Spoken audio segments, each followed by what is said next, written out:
रहे हैं, कोई गलत आचरण तो नहीं कर रहे जिसमें हम संशय करें। इससे बढ़कर के बढ़िया कोई काम तो है नहीं। इसलिए अगर ऐसा कोई हमें कार्य दिखाई देता कि भजन से बढ़कर कोई बढ़िया काम, तो इसको रोक करके उसको करके देखते। सबसे बड़ा कार्य, सबसे महामहिम कार्य मनुष्य जीवन का भजन करना है, वो हम कर रहे हैं। प्रभु मिले ना मिले, हम भजन नहीं छोड़ने वाले। धैर्यपूर्वक बुद्धि को वश में कर लो। इस बात के लिए तुम्हें कभी वो विचलित न करे कि मुझे शांति नहीं मिली, आनंद नहीं मिला, भगवत साक्षात्कार नहीं हुआ, दिव्य स्वप्न नहीं आते, दिव्य महापुरुषों का संभाषण नहीं मिला, अभी हमें लीला दर्शन नहीं हुआ। बिल्कुल आप शांत रहिए, ये आगे से आगे आपको मिलता। और आपको एक आंतरिक बात बता दें, परमार्थ में प्रभु इसलिए आपको आपके सद्गुणों का अनुभव नहीं होने देते कि आपको अहंकार आ जाएगा। जैसे जैसे सद्भावना भजन बढ़ता है, वैसे वैसे अपने में हे भाव आता है, मैं कितना नीच हूं, जैसे भजन करना चाहिए वैसा भजन नहीं होता। यह प्रभु की कृपा होती है कि अपने में अहंकार ना कर दैन्यता आए, और भजन जितना बढ़ाओगे उतने भजन की भूख बढ़ती चली जाएगी। कभी आपको ऐसा नहीं आएगा कि मैं बहुत भजन करता हूं। जब आपको बात आएगी तो हृदय से आएगा कि जैसा भजन होना चाहिए वैसा नहीं होता। यह सच्चे भजनानंदी का लक्षण है। उसका हृदय बोलेगा चल रहा है, बस एक क्रिया मात्र चल रही, जैसा होना चाहिए वैसा नहीं हो रहा, क्योंकि उसके सामने वो महापुरुष हैं जो प्रेम रस में डूबे हुए हैं, देख रहा है उनकी स्थिति को, तो उसको अपनी स्थिति बहुत लघु लग रही है। प्रभु अहंकार अपने जनों में नहीं आने देते। संसार का महत्व हट रहा है, प्रभु का भजन बढ़ रहा है, यही हमारा परम लाभ है, परम सिद्धि है। तो शनै शनै रूपर में तो धीरे धीरे तुम विषयों को छोड़ो। शनै शनै क्यों कह रहे? जैसे सेवक जी कह रहे सहित सहित बाढ़ है भगति। आज से एकदम ये नहीं ये नहीं ये नहीं ये नहीं, 1 2 दिन 4 दिन 5 दिन फिर उसी में गिरोगे, ऐसे नहीं। एक एक विषय को समझते जाओ धीरे धीरे, और जो छोड़ते जाओ उसे दोबारा पकड़ो मत। जैसे क्रमशः धीरे धीरे आपको बाजार का नहीं पाना, लंबा समय 1 वर्ष का दिया, मतलब गया, इस जीवन में दोबारा नहीं पाना है, गया। यह हम उन उपासकों को कह रहे हैं जिन्होंने भगवत प्राप्ति का दृढ़ निश्चय करना है या कर चुके हैं, जो सीधे लक्ष्य बना चुके हैं इसी जन्म में भगवत प्राप्ति। अब आपको 2 टाइम ही केवल भोजन करना है, एक 11 से 12 के बीच में, और एक 8 से 9 के बीच में, बस। फिर नहीं लेना, कुछ नहीं लेना। यह रसेंद्री का संयम प्रारंभ हुआ। महापुरुषों से सुना है कि आपकी और इंद्रियां सब वश में हो, रसेंद्री वश में ना हो तो आप जितेंद्री नहीं माने जाओगे। अगर रसेंद्री वश में तो स्वाभाविक सारी इंद्रियां अपने आप वश में हो जाएंगी। वनवासी को रसेंद्री पर विशेष अधिकार कर लेना चाहिए। हम लोग रसेंद्री को एकदम छूट दे देते हैं और सोचते हैं अन्य इंद्रियों पर हम अपना शासन कर लेंगे। असंभव। मूल है रसेंद्री, रसेंद्री को सुधार लो, सब ठीक हो जाएगा। इसी से सब है। तो रसेंद्री सुधारने के लिए जैसे जैसे आपके कदम बढ़ रहे, जैसे जैसे महापुरुषों के द्वारा सिद्धांत हमारे सामने आते जा रहे, जो जो कदम बढ़ाते जाएं, बिल्कुल आगे आप बढ़ाइए, पीछे मत हटाइए। कोई भी परेशानी है, 1 हफ्ता 10 दिन, बस औषधियों के द्वारा उसे क्रश कीजिए, उस समय को खत्म। फिर इसके बाद आपको वो, अगर आप कमजोर हैं तो फिर आप बार बार गिरेंगे, फिर बात नहीं बनेगी। एक बार आपने शासन किया इंद्रिय पर, बस चढ़ते चले जाओ। दुश्मन को सांस लेने का अवसर मत दो। देखो, वही धोखा खाता है जो अपने शत्रु पर दया करके बख्श देता है। चतुर शासक शत्रु को बख्शता नहीं है। जो इंद्रियां हमें अनंत जन्मों से हमारे प्रीतम से विमुख रखकर हमारा नाश करती रही हैं, आज गुरु कृपा से उन पर शासन करने का हमें अवसर मिला है। दुश्मन नीचे दब चुका है, आप ऊपर से उसको छोड़िएगा नहीं, आप चढ़े बैठे रहिए जब तक उसकी दम न निकल जाए, फिर बात हो जाए। उसकी दम निकल गई तो अब हमारी दम रहेगी। अब हम अपनी दम से चलेंगे प्रभु की तरह। इंद्रियों की दम निकल जाना, मन की दम निकल जाना, विषयों के प्रति आकर्षण नष्ट हो जाना, मन मरा अर्थात विषयों की स्फुरना ही बंद हो गई। ये करना ही है। ये नहीं कि बस अब कुछ दिन की और बात है, फिर नहीं। अब ये जन्म के जितने भी हमारे अंदर दोष हैं ढूंढ ढूंढ करके उनको शनै शनै रुपर में बुद्धिया धृत ग्रहितया, बड़े धैर्य पूर्वक धीरे धीरे कदम बढ़ाओ, जो छोड़ते जाओ दोबारा उधर मत देखो, जितने कम से काम चलने लगे बहुत अच्छा है। हर समय भजन परायण रहो, ये विषयों के सेवन से कोई शांति नहीं मिलती। जल्दीबाजी विषय त्याग के लिए भी ना करें। देखो ये बहुत शोधी हुई बात भगवान कह रहे, आज से बंद, आज से बंद, आज से बंद, नहीं बंद कर पाओगे। धीरे धीरे एक चीज छोड़ो, 2-4 महीने आराम से रहो, फिर धीरे से छोड़ो, फिर धीरे से छोड़ो, नाम को पकड़े रहो। आप धीरे धीरे एकदम निर्विकार हो जाएंगे। एकदम सब पूरी लाइन काट दी तो सब पूरी लाइन चलने लगेगी और बढ़ के चलने लगेगी। देखो कोई भी विषय जब हम छोड़ते हैं तो जो इंद्रिय जिस विषय में आसक्त रही है वो पूरे जोर से हमको परास्त करने की कोशिश करेगी। जितना पहले सेवन नहीं करते उससे अधिक सेवन करने लगोगे। जब आप छोड़ने का संकल्प बनाना चाहोगे वो आपको ये दिखा देगी कि तुम मेरे बिना जी नहीं सकते हो। अब आपको दिखाना है कि मैं तुम्हारे को मार के रहूंगा। धीरे धीरे धीरे धीरे कदम बढ़ाते हो जाओ। उसको इस समझने न दो कि हम इसे छोड़ने वाले हैं।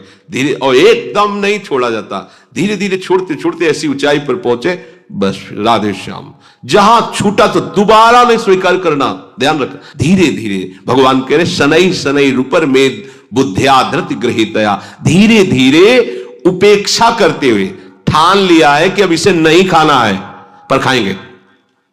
धीरे धीरे उसको छोड़ेंगे। एक को जिस दिन छोड़ पाए फिर उसके बाद चाहे मर जाए उसे खाएंगे नहीं। ये नियम लेना चाहिए। धीरे धीरे जिस विषय का त्याग किया उससे मुक्त हो गए। हमें पूरे जगत से मुक्त होना है, पूरे जीवन मुक्त होना है। तो धीरे धीरे जिस विषय की आवश्यकता नहीं थी प्रभु ने छुड़वा दिया। अनावश्यक वस्तुएं जो आवश्यक है, रोटी दाल पानी हवा, ये हमें सब मिल रही शरीर पोषण के लिए। धीरे धीरे विषयों की उपेक्षा करते हुए उदासीन हो जाए और फिर एकदम उपराम हो जाए, उसका चिंतन नहीं छोड़ दे। देखो चिंतन तब छूट जाएगा जब आपको यह कि अब कोई व्यवस्था उसकी बनने ही वाली नहीं है। कामनाओं का त्याग करने के लिए तुम उत्साहित रहो। हम काहे के लिए उत्साहित रहते? कामनाओं के द्वारा भोग भोगने के लिए। और परमार्थ क्या कह रहा है? कामनाओं के त्याग के लिए तुम उत्साहित रहो। मन से इंद्रिय समूह का संयमन करते रहो। ये मन आपको सहयोग नहीं देगा, आपको इसे प्रभु के आश्रय से जबरदस्ती हटाना होगा। आप सोचे कि कभी ना कभी तो मन उब जाएगा, तो जब से सृष्टि रची गई तब से आज तक नहीं उबा है। गोस्वामी जी कह रहे मेरो मन हरिजू हठ ना तजय, निशिदिन नाथ देव सिख बहु विधि, करत स्वभाव निजय, मेरो मन हरिजू हठ न तजय। हे हरिजू, इसे बहुत समझाते हैं। विषयों में सुख नहीं है, प्रपंच में कोई तुम्हारा साथ देने वाला नहीं है, ये सब झूठा है। निशिदिन नाथ देव सिख बहुविधि, भरत इसका स्वभाव बड़ा चंचल और विषयों की तरफ जाने का है, ये मानता नहीं। बड़ा हठी स्वभाव का है, उन्हीं विषयों पर जा रहा है जिन पर हम मना कर रहे हैं। शास्त्र की बातें सामने रख करके इसको सिखा रहे हैं, इसको बहुत समझा रहे हैं कि देखो अनंत जन्मों में भोगते रहे, कोई सुख नहीं, अब हरि शरण में आ जाओ। नहीं समझ रहा। थोड़ी देर के लिए तो समझता है, ऐसा नहीं कि बिल्कुल नहीं समझ रहा है। कैसे थोड़ी देर के लिए? बोले ज्यों जुवती अनुभवती प्रसो, अति दारुण दुख उपजय, हुए अनुकूल विषारी सूल सठ, पुनि खल पति भजे, मेरो मन हरिजू हठ न तजय। जब युवती गर्भवती होती है, प्रसव का समय आता है तो भयानक पीड़ा होती है। उस पीड़ा के समय वो निश्चय करती है कि अब पति का संग नहीं करूंगी, ये बड़ा कष्टदायी है। फिर समय आता है वो भूल जाती है। बस ऐसे ही जब मन फंसता है, पिटाई होती है इसकी, तब कहता है कभी गलती नहीं करूं, एक बार क्षमा कर दो। और जहां फिर समय मिला फिर वही चला जाता है। वही अनुकूल विशार सूल सट पुनि कल पति ही भजय। हे नाथ, इसे बहुत जगह ठोकरें मिलती हैं, लाते खाता है, पर वापस आने की सोचता ही नहीं। बड़ा विचित्र मन है। कह रहे इसे बहुत समझा रहा हूं, ये बड़ा विचित्र मन है। ये 100 जूता खाएगा फिर भी वहीं जाकर के बैठेगा, पैर छूने की कोशिश करेगा कि मुझे बैठे रहने दीजिए उन्हीं विषय द्वारों पर। लोलुप भ्रम ग्रह पशु ज्यो जहां तहां सिर पद त्राण बजय। पदत्राण जूता को कहते हैं, सिर पद त्राण बजय। जूते का प्रहार खोपड़ी में खाकर फिर भी 100 जूता खाए, तमाशा घुस के देखे जाए। गांव की कहावत में ये मन की दशा ऐसी है। ये विषय लोलुप मन बार बार, आप देखो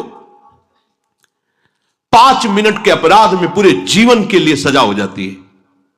5 मिनट के मन के अधीन होने पर ऐसी क्रिया बन जाती है जिसका परिणाम होता है पूरे जीवन के आजीवन कारावास। सोचो 5 मिनट हम नहीं संभाल पाए तो आजीवन हमको दंड भोगना पड़ा। और अगर यह जन्म नहीं संभाल पाए तो हमें कितना बड़ा दंड मिलेगा। आप यही की बात समझना। अच्छा, आपको लगता है कि हमारी कोई बात जान नहीं रहा, हमें तो कोई सजा नहीं मिली, हम तो यहां स्थूल कानून है। एक सूक्ष्म अदालत है जिसमें किसी गवाही की जरूरत नहीं है, किसी रिपोर्ट की जरूरत नहीं है, किसी भी वकील की जरूरत नहीं है। बिना वकील के, बिना गवाही के, बिना किसी कानून के अपने आप वो आपको सिस्टम पहुंचा देगा उसी दंड पर। एक 5 मिनट की गलती जीवन की खुली तो आजीवन कारावास, और आजीवन पूरा तुमने बर्बाद किया भगवत विमुख होकर, तो इसका दंड यमपुरी में मिलेगा। ये कल्पों में मिलता है, कल्पों में। बोले 5 मिनट की गलती के कारण तुम्हें आजीवन कारावास, और पूरे जीवन भगवत विमुख रहकर गंदे आचरण करते रहे, कोई नहीं जाना माना, निकल गए यहां से तो निकल गए, लेकिन वो सूक्ष्म अदालत जो यमपुरी है वहां तुम्हें कल्पों की सजा होती है। वहां ये तुम्हें लगता होगा कल्पों की कैसे? ऐसे ही जैसे 5 मिनट के गंदे आचरण का फल आजीवन कारावास, ऐसे ही पूरा जीवन तुम्हें भगवत भजन के लिए दिया गया था, अपने उद्धार के लिए दिया गया था, और तुमने मनमानी धर्म विरुद्ध आचरण किए। तो फिर धर्मराज जो भगवान के परम महाभागवत भक्त हैं वो फिर इसका निर्णय करते। 1 सेकंड में करोड़ों जीवों का निर्णय हो जाता है। 1 सेकंड में करोड़ों जीवों का। वो ऐसी थोड़ी सरकार कि वहां कंप्यूटर चलाना पड़े, नहीं। हाँ भाई वकील तुम बोलो, वो बोलो, नहीं। वहां तो 1 सेकंड में करोड़ों जीवों का हिसाब होता है। पूरी सृष्टि का न्यायालय है वो, पूरी सृष्टि का, और लगातार चलता ही रहता है वहां। और वहां मरना है नहीं, वहां केवल दंड ही दंड है, भोगना ही भोगना है। सांस लेने का भी सुख नहीं है। भयभीत हो जाओ, जैसी हरिवंश हित सजनी स्वरूपा महाप्रभु ने ये कहा, बहुत बड़ी बात कह दी। प्रिया प्रीतम के सुख का वर्णन करने वाले महापुरुष थोड़ा सा संकेत, जय सीत हरिवंश नरक गति दुर्बर। नहीं मानता ये मन। हम अपनी इंद्रियों की गंदगी ये साफ करें, जो इंद्रियां बार बार गंदे विषयों की तरफ जा रहे हैं, और इसकी सफाई के लिए समर्थ है नाम। नाम, निरंतर नाम। भूलिए मत, घाटा मत कीजिए। ये परम धन है, सच्चिदानंद में। त्रिकाल में भी, महाप्रलय में इस नाम का नाश नहीं होता। ये सुरक्षित रहेगा, आप जहां भी होगे आपके पास रहेगा, ये आपकी सुरक्षा करेगा, आपको सुख प्रदान करेगा। ये आपका बल है, ये नाम ही बल है। वो बड़े अभागी हैं जो इस बल को न रखकर और बल को रखते हैं। अपबल, तपबल और बाहुबल, चौथो बल है दाम। सूर किशोर कृपाते सब बल हारे को हरिनाम, ये है सब बल। पर जो इधर से हार गया है जगत की तरफ से, थक गए प्रभु। मेरे नेत्र, मेरे हाथ, मेरे पैर, मेरी बुद्धि, मेरा बल, सबने साथ छोड़ दिया, तब ये नाम का बल पकड़ा जाता है। अभी आप थोड़े बारे कोई ना कोई बल का आश्रय लिए, इसलिए नाम को भूल जाते नहीं। कैसे भूल सकते हैं? महाबल नाम है, तत्काल रक्षा करता है, सर्व सामर्थ्यशाली है। अपने लोग इतनी महामहिम नाम की महिमा सुनकर के भी प्रीति नहीं कर पा रहे। दुर्भाग्य नहीं तो और क्या है। नाम को छोड़कर और कुछ बोलते हैं, और कुछ सोचते हैं, और कुछ चिंतन करते हैं, राग द्वेष का चिंतन करते हैं, भोगों का चिंतन करते हैं। अभी मूढ़ता छोड़ नहीं पा रही। हमारी बुद्धि इस मूढ़ता को नहीं छोड़ पा रही।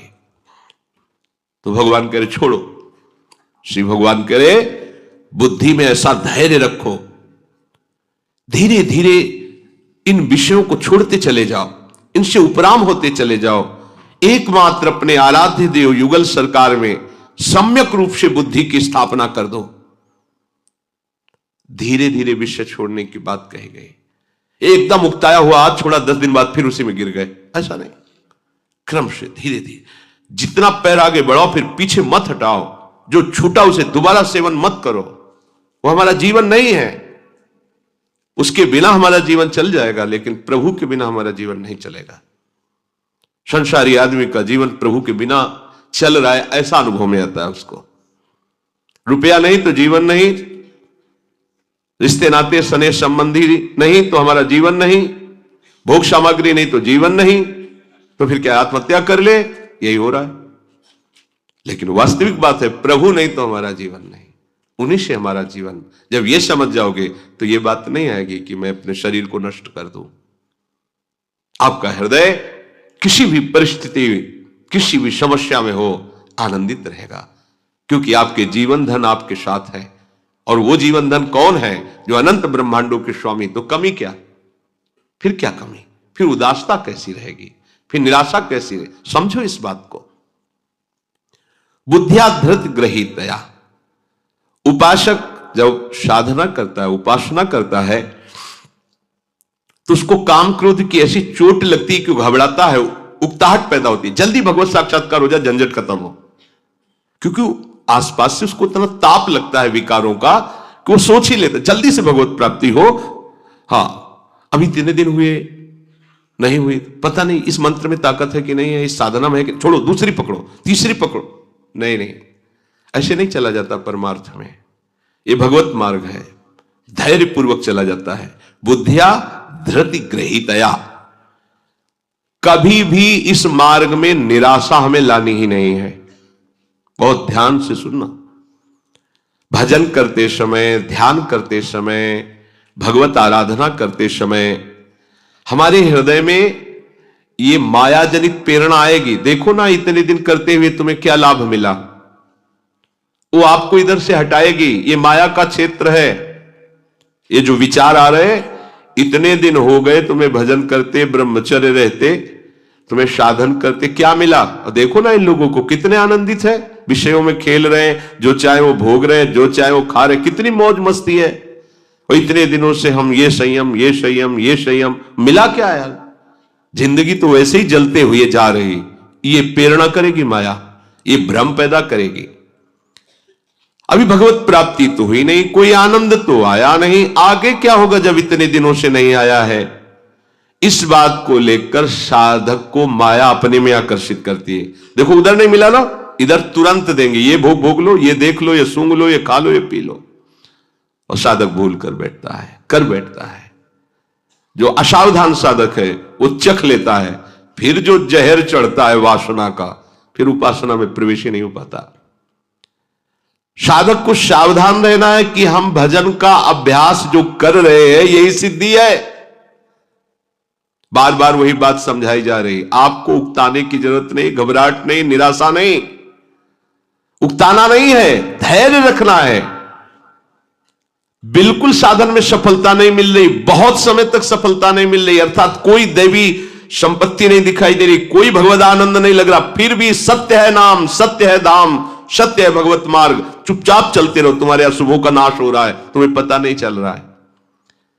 तुम्हें विफलता दिखाई दे रही है लेकिन उसमें सफलता है, तुम्हें समझ में नहीं आ रहा। माया में सफलता दिखाई दे रही लेकिन तो विफलता है, तुम्हें समझ में नहीं आ रहा। वर्षों के वर्षों बीत जाए, शरीर भले छूट जाए, परवाह नहीं, पर भजन नहीं छूटने देंगे, कुछ लाभ मिले या ना मिले। ये इस मार्ग का उपासक कैसा धैर्यवान होता है। पूज्यपाद श्री उड़िया बाबा जी महाराज जब साधन काल में साधना करते थे तो एक छवि ऐसे रखते थे महात्मा बुद्ध की, और ये श्लोक उस छवि के ऊपर लिखा हुआ था।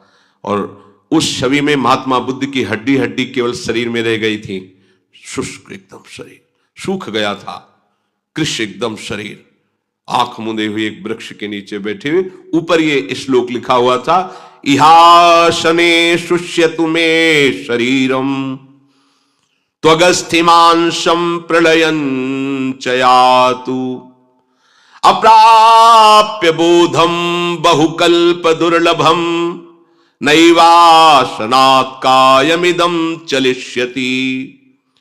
इसी आसन पर बैठे हुए मेरा शरीर सूख जाए, चमड़ी मांस हड्डी तक गल जाए, नष्ट हो जाए, पर जब तक ब्रह्मबोध नहीं होता तब तक मैं उठने वाला नहीं। ये महात्मा बुद्ध जी ने पहला संकल्प किया था जब घर से निकलकर एक आसन पर बैठे, तो ये संकल्प, इहासने शुष्यतु मे शरीरम त्वगस्थिमांसम प्रलयम च याति। ये त्वगेंद्री, ये अस्थि, ये मांस, ये सब गलित हो जाएं, तो भी जब तक भगवत साक्षात्कार नहीं होगा, ब्रह्मबोध नहीं होगा, तब तक मैं इस आसन से उठने वाला नहीं। बहुकल्प दुर्लभम, जो बहुत कल्पों में नहीं प्राप्त होता, अगर वो इसी जन्म में प्राप्त हो जाए तो कितना सस्ता सौदा है। हम महीने, 2 महीने, 4 महीने, 6 महीने में घबराने लगते हैं, कोई हमारे को दिव्यता अनुभव में नहीं आ रही। राधा राधा बोल रहे हो, धाम में रह रहे हो, धाम के आश्रित हो, भगवत मार्ग में चल रहे हो, ये तुम्हें दिव्यता नहीं दिखाई दे रही? तुम्हारी पशुता नष्ट हो गई, तुम्हारी आसुरी वृत्ति नष्ट हो गई। देखो ना, लोग असुर भाव को प्राप्त हो रहे हैं। असुर भाव किसे कहते हैं? जो शास्त्र की आज्ञा न माने, माता पिता का अपमान करे, मदिरा मांस आदि का भक्षण करे, मनमानी